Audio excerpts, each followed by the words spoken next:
Now let us discuss deeply who Nicolás Maduro really is. Nicolás Maduro has held the title of President of Venezuela since 2013, but his journey did not begin in a grand palace. It started in the humble home of a working-class family.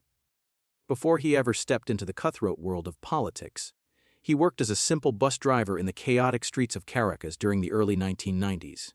It was there that he joined a radical movement led by Hugo Chávez. Hugo Chávez was a former military officer who became a national hero after his failed coup attempt in 1992. That failure paradoxically made him a champion for the people, because the society at that time was sick and tired of the rampant corruption that infected every sector. In Venezuela, the ordinary people were disillusioned with the elites, who simply divided power and wealth among themselves, while the voice of the public was ignored. Officials only listened to the whispers within their own circles of power. Maduro was one of those who felt this betrayal and campaigned with immense bravery for the liberation of Chávez from prison. That effort succeeded. Hugo Chávez walked free in 1994, and as Chávez rose to power, becoming president in 1998, the political career of Maduro skyrocketed. He went from being a member of parliament to serving as the foreign minister, and finally being anointed as the chosen successor to Hugo Chávez. After the death of Chávez in 2013, Maduro won a fiercely disputed election, which marked the beginning of a leadership plagued by economic disaster. Under Maduro administration, Venezuela suffered a catastrophic economic collapse, with hyperinflation reaching record highs, alongside severe shortages of food and medicine. There was a massive exodus where millions of citizens fled Venezuela to escape the misery. Beyond the drastic economic decline, where the GDP shrank by 3/4 between 2014 and 2021, his government was also defined by political unrest and violent crackdowns by security forces against protesters. Various human rights groups accused his government of arbitrary arrests, torture, and extrajudicial killings, although Maduro consistently denied every single one of these accusations. The conflict reached a boiling point during the election of 2024, where the opposition and international observers rejected his victory, citing massive electoral fraud. The tension between the United States and Venezuela had been simmering for a long time, as Washington refused to recognize Maduro's legitimacy and imposed crushing sanctions on the oil sector and high-ranking Venezuelan officials. Back in 2020, a New York court indicted Maduro on serious charges related to narco-terrorism and cocaine trafficking, and the American government even offered a reward of $15 million for anyone who could assist in his capture. Now in 2026, the situation has changed dramatically. After the United States successfully apprehended him, Maduro faces the grim reality of a trial on American soil with the threat of life imprisonment. This event mirrors the historic capture of Manuel Noriega from Panama in 1989, which we will detail in the next episode. However, the United States is just as ruthless in its ambition to control South America, but the period 39 years ago is very different from today. In the past, America ruled alone, but now many nations hold power equal to the United States. This aggressive action by the Trump administration could trigger new consequences that shift the world from a single power center to a multipolar reality, which is believed to determine the future of Washington's relationship with Latin America and global power dynamics. So do not be surprised if later we witness a God-tier agreement where Russia officially keeps 20% of Ukrainian territory which it currently occupies. China secures Taiwan, and the United States secures Latin America. This leaves us with one final burning question. What does India get in this new world order?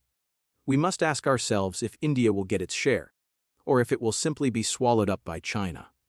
The contrast in the career of Nicolás Maduro is perhaps one of the most striking paradoxes in modern Latin American history. It is truly fascinating to look back at the journey of a man who went from navigating the chaotic traffic of Caracas to navigating the treacherous corridors of absolute power. His story is not that of a typical elite politician who studied at prestigious universities or came from a dynasty of wealthy landowners. In the early 90s, he was simply behind the wheel of a bus for the Caracas Metro Company.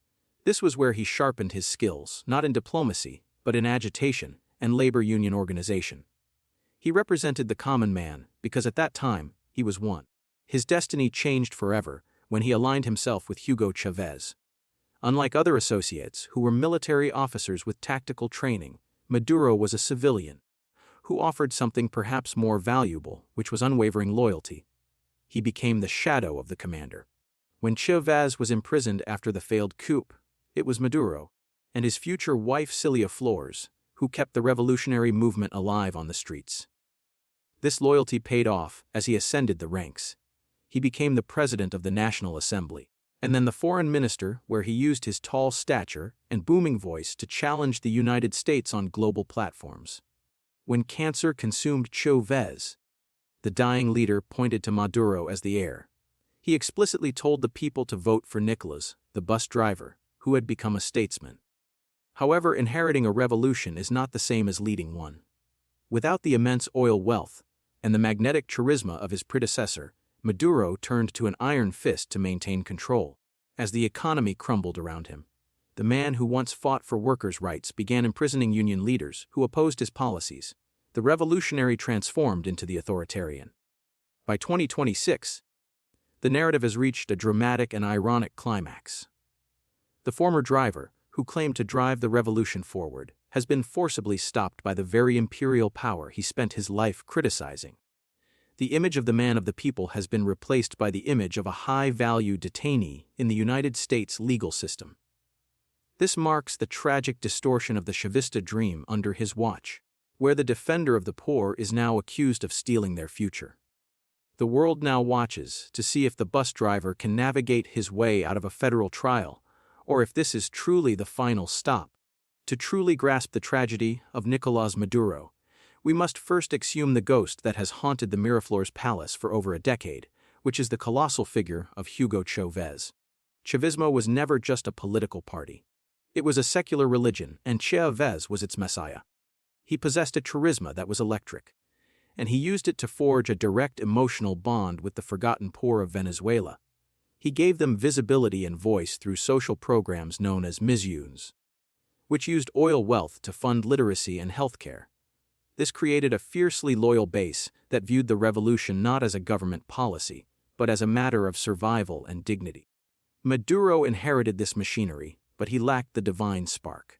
Therefore, he had to rely on the darker side of the Chavista legacy, which is the systematic control of institutions. Chávez had already begun dismantling democratic checks and balances, but he did so with popular support. He filled the military high command with loyalists and gave them control over lucrative sectors of the economy to ensure they would never defect. This is the crucial key to understanding how Maduro survived for so long despite an economy in ruins. The generals remained loyal. You already know the best AI tools exist. What's holding you back is the absurd price tag. Elixir.id is your golden ticket. Private access to premium AI tools without paying like everyone else. Most people pay over $200 every year. You secure the same power for $10. Gemini for intelligence, Perplexity for research, Notion Pro for execution, Miro AI for strategy. One ecosystem, one access, no compromises. Backed by 24/7 VIP support and a full money-back guarantee. Zero risk, absolute control. This invitation won't stay open. Smart users move fast. Click now and claim your $10 access today. Elixir.id. Not out of ideology, but out of profit and self-preservation. The transition from a vibrant revolution to a rigid regime was gradual, but undeniable. The narrative shifted from empowering the poor to defending the fortress against foreign imperialism. For the hardcore Chavistas, abandoning Maduro was synonymous with betraying the memory of Chávez. The propaganda machine drilled into their heads that the economic crisis was not caused by incompetence, but by an economic war waged by Washington. This siege mentality kept the core support base intact, even as they starved. They believed they were martyrs in a holy war for sovereignty. Ideological glue that held the military and the gangs and the unions together is dissolving. We are witnessing the end of an era where a movement that promised paradise ended up creating a purgatory. The question remains whether the ideals of social justice championed by Chávez can survive the corruption of his successors, or if Chavismo will die in the same cell as Maduro. Venezuela stands as the most tragic economic lesson of the 21st century. It sits atop the largest proven oil reserves on the planet, yet its people have been forced to scavenge for scraps. This was not caused by a natural disaster or a foreign invasion, but by the catastrophic mismanagement of the state. The destruction began with the systematic dismantling of PDVSA, which was the state oil company and the engine of the nation's wealth. In the name of political control, the government fired thousands of experienced engineers and geologists, replacing them with political cronies who knew nothing about extraction. They milked the company dry to fund social programs, while neglecting maintenance, until the pumps rusted and production collapsed to levels not seen since the 1940s. To mask this failure, the government resorted to printing money with reckless abandon, which ignited the fire of hyperinflation. At its peak, prices were doubling every few weeks, rendering the currency literally worth less than the paper it was printed on. They imposed rigid price controls on food and medicine, thinking they could dictate the laws of supply and demand. The result was empty shelves and a thriving black market where basic goods were sold at extortionate rates. Subsidies became a trap, where gasoline was virtually free, but there were no trucks to transport food. The final nail in the coffin was the massive brain drain that hollowed out the nation's future. Over 7 million Venezuelans fled the country, including doctors and teachers and technical experts who saw no hope in a land governed by chaos. This exodus stripped Venezuela of the very human capital needed to rebuild. It serves as a grim warning to the world that natural resources are no guarantee of prosperity when institutions are eroded by unchecked power and economic illiteracy. The capture of Nicolás Maduro in 2026 is not an isolated event, but rather the latest chapter in a very long book titled The United States in Latin America. For over a century, Washington has treated the region south of the Rio Grande as its own backyard, where it claims the right to arrange the furniture whenever it pleases. This behavior is rooted in a deep contradiction, where they project a facade of moral legitimacy, while ruthlessly pursuing strategic interests in the shadows. We must look back at the Cold War to see the blueprint of this interventionism. In Chile in 1973, the U.S. intelligence agencies worked to overthrow the democratically elected socialist Salvador Allende and replace him with the brutal General Pinochet. They justified this by claiming they were saving Chile from communism, but in reality they were protecting American corporate interests in copper and mining. In Cuba, they spent decades trying to topple Fidel Castro through failed invasions and suffocating embargoes, all in the name of freedom, while simultaneously supporting friendly dictators in neighboring nations. The most chilling parallel to the fate of Maduro, however, is the case of Panama in 1989. Manuel Noriega was the military dictator of Panama who was once on the payroll of the CIA. When he became a liability and refused to follow orders, he was branded a narco-terrorist, just like Maduro. The United States launched a massive invasion, sending 27,000 troops to burn down neighborhoods in Panama City, just to capture one man. They paraded him in chains to Miami to face trial, which is exactly the script they are following now with Maduro. The pattern is always the same, where the United States presents a shiny shield of moral legitimacy to the world. They talk about restoring democracy and protecting human rights and stopping drug trafficking. However, behind this shield lies the cold hard steel of strategic interest. In the case of Venezuela, it is impossible to ignore that the country sits on the largest oil reserves in the world.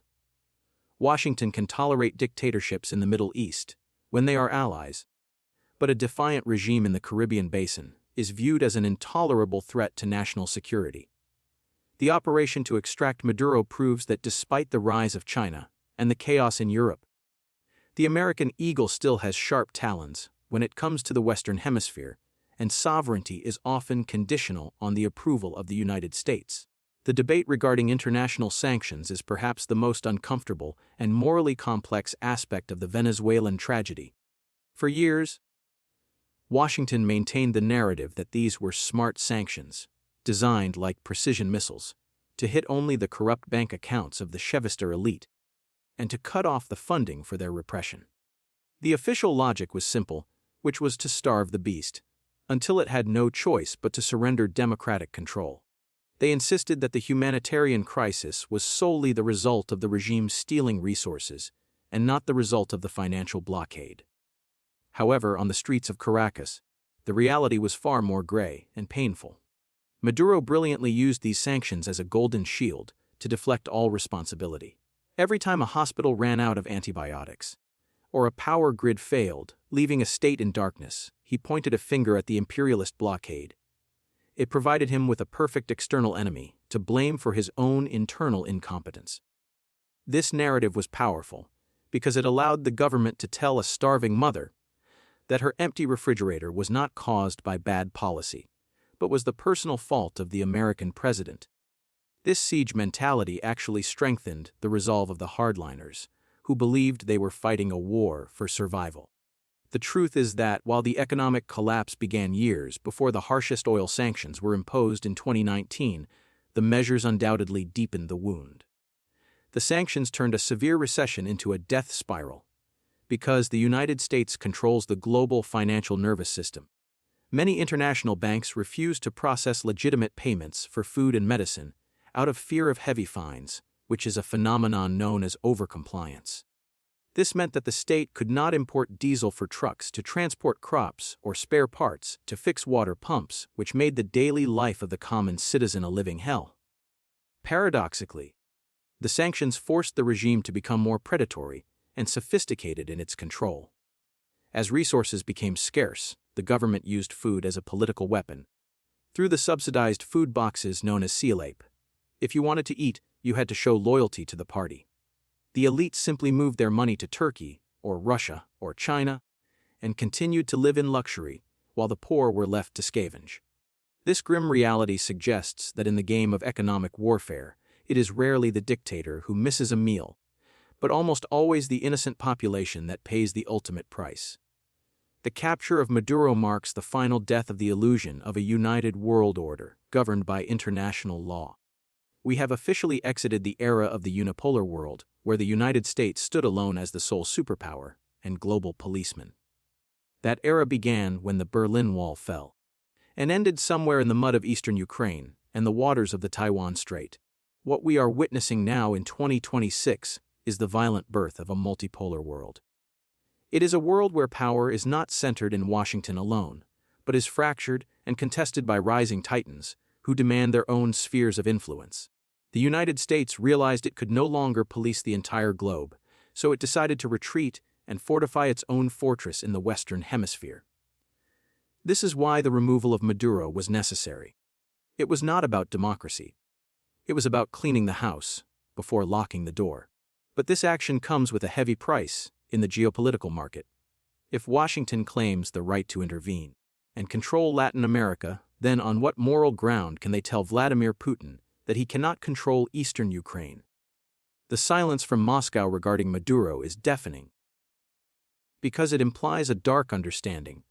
They accept the American sphere in the Americas in exchange for the American acceptance of the Russian sphere in Eastern Europe. Then we have the dragon in the room, which is China. Beijing views this not with fear, but with calculation. If the Americans are busy securing their oil in Venezuela, then they have less energy to project power in the Pacific. This validates the Chinese claim over Taiwan and the South China Sea as their own exclusive backyard. The world is being carved up like a pie. The Americans get the commodities of the South. The Russians get the security buffer of the West. The Chinese get the trade dominance of the East. This leaves us with the uncomfortable question of the rest of the world, and specifically, where a rising giant like India fits into this brutal game of musical chairs. India refuses to be a vassal to the West or a junior partner to China. They are trying to position themselves as the voice of the global South and the leader of the nations that do not want to choose sides. However, in a world of wolves, being neutral is a dangerous game. The risk for India, and for nations in Africa and Southeast Asia, is that they become the battlegrounds where these great powers fight for resources. The future is not one of global cooperation, but of brutal transaction, where the strong do what they can, and the weak suffer what they must. We have reached the end of this saga regarding Nicolás Maduro. It serves as a dark mirror to our fractured world. From the humble bus routes of Caracas To the cold prison cells of the United States, we witness how high ideals can rot into absolute tyranny. The capture of one man does not instantly fix a broken nation, nor does it heal the scars of a lost generation. The global chessboard has been reset. The great powers have made their moves, and the borders of influence are being drawn in permanent ink. Here are the wise words for us to reflect upon. History teaches us that the road to destruction is often paved with the most beautiful promises. Whether it is the socialist paradise promised by Chavez, or the liberation promised by Washington, the reality is always decided by raw power and cold interest. We must remain vigilant and critical. We must understand that in the theater of global politics, there are no permanent friends and no permanent enemies, only permanent interests. True strength does not come from a strongman leader on a balcony or a foreign army on the border. It comes from the resilience of a people who refuse to let their dignity die, even when the world crashes around them. Bye, bro.